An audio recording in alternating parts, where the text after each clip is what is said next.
Hello all of you, welcome back to my channel. मैं आज आप लोगों के लिए लेकर आ चुकी हूँ एक कलेक्टिव रीडिंग जिसका टॉपिक रहने वाला है जिनके बारे में आप सोच रहे हैं वो आपके लिए कैसा फील कर रहे हैं या वो आपके बारे में क्या सोच रहे हैं। ये रीडिंग जनरल है, कलेक्टिव है। हो सकता है कि आपके सिचुएशन के साथ एक्यूरेटली रेजोनेट करे, हो सकता है कि सिर्फ कुछ परसेंट रेजोनेट करे। तो आप ओपन माइंडेड होकर सुनिएगा और ज़बरदस्ती अपने आप को रीडिंग में फिट इन करने की कोशिश मत कीजिएगा। जितना आपके साथ रेजोनेट होता है उतना ही एक्सेप्ट कीजिए एंड लीव द रेस्ट, क्योंकि ये एक जनरल रीडिंग है, कलेक्टिव रीडिंग है। इसमें सभी के लिए मैसेजेस आएंगे, तो इसीलिए हो सकता है रेजोनेट करें, हो सकता है ना करें। अपने आप को ज़बरदस्ती फिट इन मत कीजिएगा। जितना रेजोनेट करता है, जितना रेलेवेंट है आपके लिए, उतना ही एक्सेप्ट कीजिएगा। जितना रिलेटेबल है उतना ही एक्सेप्ट कीजिएगा। ओके व्यूअर्स, चलिए रीडिंग स्टार्ट करते हैं without wasting any more time. कि जिनके बारे में आप सोच रहे हैं वह आपके लिए क्या सोच रहे हैं। अच्छे से शफल करते हैं। ये कार्ड अनफोल्ड हुआ है which is the card of chariot.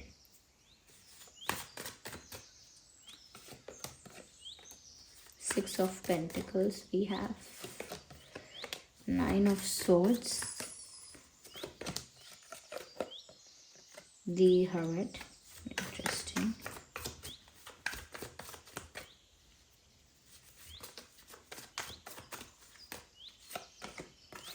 and six of cups, interesting.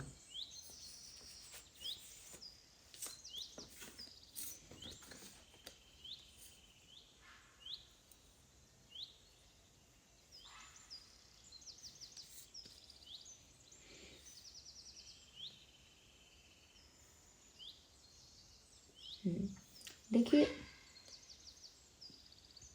सबसे पहले तो मैं ये चीज़ कहूँगी यहाँ पे कि जिनके बारे में भी आप सोच रहे हैं, ये जो इंसान है ये काफ़ी अकेला है, ये अकेली है। ऐसा भी हो सकता है कि लाइफ में काफ़ी सारे लोग होने के बाद भी, फ्रेंड्स या फैमिली मेम्बर्स या और भी कोई लोग होने के बाद भी दे फील अलोन। तो जिनके बारे में आप सोच रहे हैं ना व्यूवर्स, ये इंसान करंटली अकेला है, अकेली हैं या अकेला फील कर रहे हैं। सच में अकेले नहीं है लेकिन अकेला फील कर रहे हैं, ऐसा भी हो सकता है। और ये भी हो सकता है कि वो सच में बहुत अकेले हो गए हैं या हो गई हैं। यहाँ पर ऐसा लगता है कि जैसे ये इंसान सिर्फ अकेले नहीं है, सैड भी है। इनकी ये जो लोनलीनेस है वो कहीं ना कहीं दर्शाती है कि ये इंसान दुखी कितना है। अब दुखी का मतलब ये नहीं है कि बहुत रो रहे हैं या रो रही हैं, रोने से मतलब नहीं है। बस ये है कि एक पेनफुल साइलेंस है यहाँ पे, क्योंकि यहाँ पर नाइन ऑफ सॉर्ड्स का भी कार्ड है। तो ऐसा लगता है, ये नाइन ऑफ सॉर्ड्स का कार्ड बताता भी है कि इस इंसान को ना रात दिन का स्ट्रेस है, रात दिन की चिंता है, रात दिन का दुख है। तो ऐसा नहीं है कि ये अपनी लाइफ में अगर अकेले भी हैं तो इन्जॉय कर रहे हैं या कर रही हैं। No, they are not enjoying their life. ऐसा लगता है कि ये जो है किसी स्ट्रेस में है, किसी चीज़ को लेकर बहुत ज़्यादा डीप थिंकिंग या ओवर थिंकिंग कर रहे हैं करेंटली। और ये चीज़ें आपसे रिलेटेड हैं या डेफिनेटली इनकी लव लाइफ जो है उससे रिलेटेड है। और ये स्वॉर्ड्स जो है यहाँ पर वो ये बताते हैं कि ये जो भी ओवर थिंकिंग कर रहे हैं या जिस भी बारे में चिंता कर रहे हैं वो इतनी ज़्यादा उनको एंग्जाइटी, इतना स्ट्रेस या इतना उनको बर्डन फील होता है, उसकी वजह से इतना दुख होता है कि वो उसको रिलीज़ भी नहीं कर सकते, उसको किसी के साथ शेयर करके भी उसको कम नहीं कर सकते। कभी कभी ऐसा सोचते हैं लोग कि हम किसी से अपना दुख शेयर करेंगे तो वो कम हो जाएगा, तो वो शेयर भी नहीं कर सकते क्योंकि वो पेन इतना ज़्यादा है कि वो अंदर ही सप्रेस्ड है। वो कन्फेस नहीं किया गया है, शेयर नहीं किया गया है, उसे अंदर ही दबा के रखा गया है। तो इनको बहुत दुख है सेपरेशन का, इनको बहुत दुख है इनके अकेले होने का, because they need you to be with them. ये चाहते हैं आपका साथ हो या आपका साथ काश होता, ऐसा चाहते हैं। तो आपका साथ तो चाहते हैं लेकिन यहाँ पर पता लग रहा है कि डिस्टेंस आ चुका है। किस रीज़न से आया है, कैसे आया है और किस तरह का डिस्टेंस आया है, ये अलग अलग केसेस में अलग अलग हो सकता है। जैसे कुछ लोगों के लिए ये एक जोग्राफिकल डिस्टेंस भी हो सकता है, जैसे ये एक लॉन्ग डिस्टेंस कनेक्शन हो सकता है, आपके पर्सन किसी दूसरी सिटी, कंट्री या स्टेट में रहते हो सकते हैं। ओके, तो डिस्टेंस हो सकता है जोग्राफिकल, अगर नहीं है तो एक इमोशनल गैप आया है या सेपरेशन हुआ है, उस वजह से आप लोगों के बीच डिफरेंसेस और डिस्टेंस आया है, डिफरेंसेस आए हैं, दूरियां आई हैं, उसकी वजह से भी ये इंसान काफ़ी ज़्यादा अकेले हो गए हैं।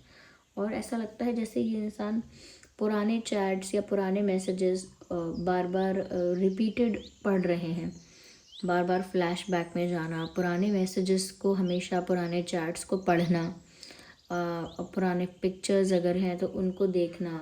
दे are going in the flashback again and again, बार बार फ्लैशबैक में जाते हैं, बार बार वही चीज़ें अपने दिमाग में रिक्रिएट करते हैं। अच्छे मोमेंट्स जो उन्होंने आपके साथ स्पेंड किए हैं या जो भी उनका अच्छा एक्सपीरियंस आपके साथ रहा है, उसे बार बार अपने माइंड में रिक्रिएट करते हैं, क्योंकि वो उस चीज़ को बहुत मिस करते हैं एंड विद दैट वो आपको मिस करते हैं। तो करेंटली ऐसा लग रहा है अकेले भी हैं और आपसे जुड़ी हुई बातों को याद कर रहे हैं और आपको भी याद कर रहे हैं, कर रही हैं। और ये जो दूरियां आप लोगों में आई हैं, जिस भी टाइप की, जिस भी प्रकार की आई हैं, उनको अच्छा नहीं लग रहा है बिल्कुल भी। उनको जैसे ये सब बहुत तकलीफ़ देने वाला है, ये डिस्टेंस आना और इमोशनली गैप हो जाना आप लोगों में। They are not liking it. यहाँ पर तो ऐसा लगता है कि वो चाहते हैं कि आप लोगों में इक्वल गिव एंड टेक होने लगे। अगर रुक भी गया है फॉर एनी रीज़न, अगर आप लोगों में जो भी एक्सचेंज था और वो रुक गया या कहीं ना कहीं वो एक्सचेंज एक तरफा हो गया कि सिर्फ आप ही करते जा रहे थे व्यूअर्स, या सिर्फ आप ही एफ़र्ट लेते जा रहे थे, लेकिन सामने से आपको रिटर्न में कोई एफ़र्ट नहीं दिख रहा था। ये ऐसा हो सकता है आप कुछ एक्सपेक्ट कर रहे थे लेकिन ये पर्सन कुछ नहीं कर रहे थे उस वक्त। तो कुछ तो ऐसा मिसमैच हुआ है और कुछ तो ऐसा एक डिसबैलेंस क्रिएट हुआ है, जिसकी वजह से ये तो दिख रहा है कि जो एफ़र्ट्स थे वो इक्वल नहीं थे। गिव एंड टेक जो था, यानी कि जो एक्सचेंज था, चाहे इमोशंस का, फीलिंग्स का या किसी भी चीज़ का, बातों का, वो एक्सचेंज भी इक्वल नहीं था। तो यहाँ पर क्योंकि बैलेंस नहीं रहा है दोनों के एफर्ट्स में, या दोनों के एक्शंस या बिहेवियर या जेस्चर्स में बैलेंस नहीं रहा है, एक ने हमेशा ज़्यादा किया है, इस वजह से यहाँ पर ये इमोशनल गैप भी आ चुका है। तो दुखी हैं ये, और ये जागते रहते हैं, इनको नींद नहीं आती है और अपना ध्यान नहीं रखते हैं ये, यानी कि इनके 2-3 घंटे कब वेस्ट हो जाते हैं, समय कब बीत जाता है, इनको पता नहीं चलता। कोई रूटीन फॉलो नहीं कर रहा है ये इंसान, ऐसा लगता है बस they are just just being there, और कुछ नहीं। ये कोई अच्छा कोई रूटीन फॉलो नहीं कर रहे हैं कि अपनी हेल्थ का ध्यान रखें या अपने अपने अपने अंदर रूटीन से कोई काम करें या अपना काम बहुत पैशनेटली करें, ऐसा कुछ नहीं है यहाँ पर। इनफैक्ट ऐसा लगता है कि जैसे अगर आप भी उनके पास नहीं हो तो वो दूसरे लोगों से भी मिलना जुलना नहीं चाह रही। या they don't want to meet other people, they don't want to hang out with other people, चाहे वो उनके फ्रेंड्स हैं, कोई भी है, इनका मन नहीं लग रहा।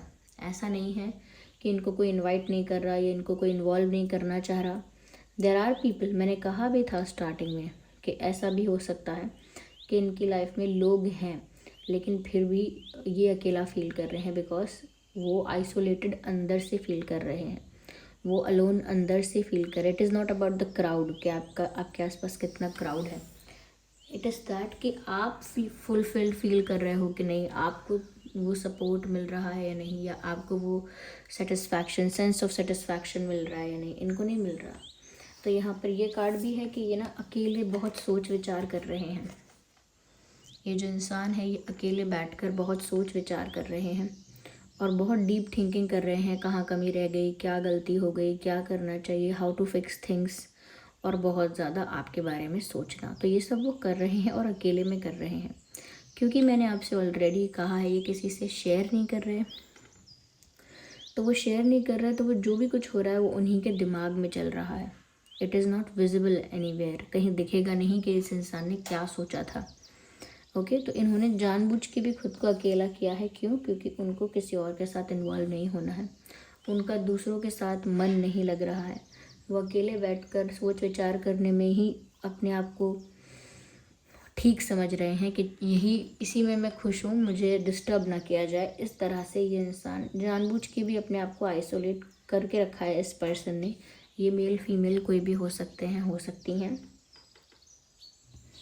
यस, तो इनके दिन तो सोच विचार में बहुत बीत रहे हैं। ऐसा लगता है जैसे ये आपके साथ एक सोलमेट कनेक्शन फील करते हैं। आई मीन कि जैसे इनको ऐसा लग रहा है that you are the right person for them, यानी कि आप ही उनके लिए एक राइट पर्सन हो and you guys are made for each other. That's what they are thinking. ऐसा लगता है इनको जैसे आप एक दूसरे के लिए ही बने हो, एक दूसरे के लिए ही बने हो और एक दूसरे से दूर नहीं हो सकते, ऐसा फेथ है। और उनको ऐसा भी लगता है जैसे आपका जन्मों जन्मों का साथ हो सकता है। आई डोंट नो, क्योंकि यहाँ पर 6 ऑफ कप्स का जो कार्ड आया है व्यूअर्स, वो इस बात को थोड़ा सा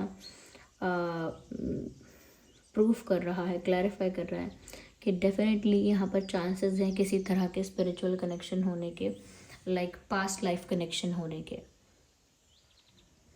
हो सकता है कि इसी पर्सन के साथ आपने पास्ट लाइफ में भी डील किया है। ओके, ये ऐसा नहीं है कि इसी लाइफ में आप इस इंसान से मिले हैं, आप पास्ट लाइफ में भी इस इंसान से मिल चुके हैं। किसी तरह की फ्रेंडशिप, किसी तरह का कनेक्शन आपने पास्ट लाइफ में भी शेयर किया है और ये इंसान दोबारा आपकी लाइफ में आए हैं। चांसेस हैं कि ये सोलमेट भी हो सकते हैं आपके, पर क्योंकि उनको ऐसा लगता है कि you are the one for them, उनको क्योंकि आपके लिए अब ऐसा लग रहा है कि आप ही हो उनके सोलमेट, आप ही हो उनके ट्रू जेन्युइन पार्टनर, तो आपके लिए ही उनको वो फीलिंग आ रही है। और ऐसा लगता है कि जैसे ये इंसान बहुत नॉस्टैल्जिक फील कर रहे हैं, बहुत आपको याद कर रहे हैं। ऐसा लगता है they want to come back in your life, ये आपकी लाइफ में लौट कर आना चाहते हैं। देयर इज़ नो डाउट, साफ साफ दिख रहा है। चैरियट का भी कार्ड है, 6 ऑफ कप्स का भी कार्ड है। They miss you a lot and they want to come back, no doubt about it. ये सच में मिस करते हैं and they want to offer you something, कुछ गिफ्ट आपको देना चाहते हैं, टोकन ऑफ लव जैसे, ठीक है। वो कोई छोटा मोटा गिफ्ट, कोई वादा, कोई कोई कोई बड़ा गिफ्ट, एनीथिंग, कुछ भी हो सकता है। एक गुलाब का फूल भी हो सकता है। So they want to give you a token of love और वो आपकी लाइफ में लौट कर आना चाहते हैं। They want to be reunite with you, वो आपके साथ वापस एक हो जाना चाहते हैं। आप लोगों में कुछ लोगों के लिए मैं कहूँगी कि मुझे यहाँ पर एज गैप दिख रहा है, एज गैप है, लेकिन हाँ यहाँ पर पास्ट लाइफ कनेक्शन डेफिनेटली है। और ये इंसान अब ऐसा चाहते हैं कि वो आपकी लाइफ में लौट कर आए, आप लोगों का यूनियन हो जाए और एक्सपेक्ट करते हैं कि अब जो आगे एक्सचेंज होगा आप लोगों के बीच, जो भी गिव एंड टेक रहेगा, जो भी एफर्ट्स रहेंगे एक दूसरे की तरफ से, अब वो इक्वल रहेंगे। ज़्यादा से ज़्यादा वो इस चीज़ का ध्यान रखेंगे कि वो केयरलेस ना हो, कि वो इर्रिस्पॉन्सिबल ना हो जाएं, केयरलेस ना हो जाएं या फॉर ग्रांटेड आपको ना लेने लगें। They will take care of that.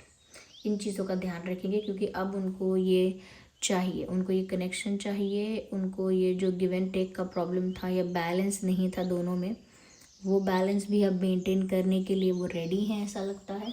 Okay, क्योंकि वो आपको खोना नहीं चाहते हैं, तो they are ready to do the required changes. वो तैयार हैं उन परिवर्तनों को अपनाने के लिए या करने के लिए जिनकी बहुत ज़रूरत है इस रिश्ते को प्रोटेक्ट करने के लिए।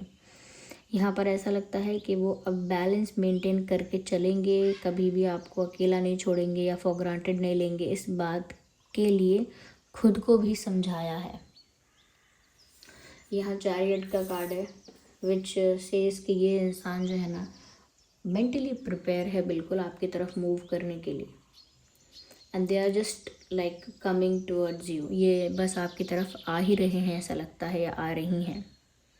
तो ये आपकी तरफ आ रहे हैं, इसका मतलब ये भी है कि इनकी तरफ से कोई कॉल आ रहा है, इनकी तरफ से कोई मैसेज आ रहा है, इनकी तरफ से ये मिलने के लिए बोल सकते हैं या आपकी लाइफ में दोबारा आने के लिए कोई कुछ ट्राई कर सकते हैं, कोई एक्शन ले सकते हैं, ऐसा हो सकता है।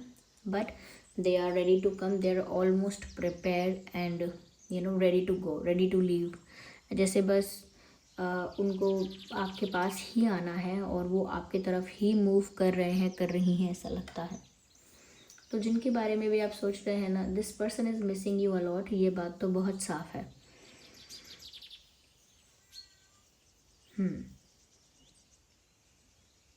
राइट, दर्द है काफ़ी इनके दिल में। अर्थ साइन भी है, वाटर साइन भी है, एयर साइन भी है। देखिए ये रीडिंग सभी ज़ोडिएक साइंस के लिए है, इसीलिए कोई भी ऐसा मत सोचिएगा कि ये साइन नहीं बोला, वो साइन नहीं बोला। आपका, आपके पर्सन का कोई भी ज़ोडिएक साइन हो, ये रीडिंग आपकी सिचुएशन से रेजोनेट कर सकती है। ओके, चलिए मैं यहाँ पर कुछ गाइडेंस भी लेती हूँ to see what is the guidance, what you should do. आप दोनों के लिए क्या गाइडेंस है? Okay, I have to shuffle again.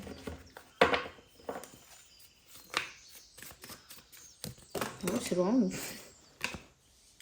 सारे कार्ड बार बार स्लिप हो रहे हैं। Okay, so here we have one card which is of compromise. I think there is a compromising situation or someone did compromise here, you or your person, या तो वो compromising situation। okay, that's nice। एक card और here we have।